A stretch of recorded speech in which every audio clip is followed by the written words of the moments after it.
దానికి నష్టపరారు 5 లక్షలు ఇస్తామని నిన్నెక్కడికి రప్పించాను. కళ్ళు మూసుకొని నడుస్తావు, నా కారు కింద పడ్డాడు అందుకో నేనెందుకు డబ్బు కట్టాలి?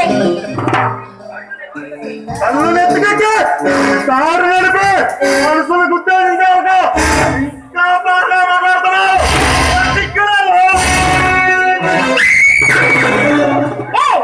ఒక ఆడపిల్లను బలవంతంగా ఇక్కడ తగ్గించినందుకు నువ్వు సిగ్గుపడాలి.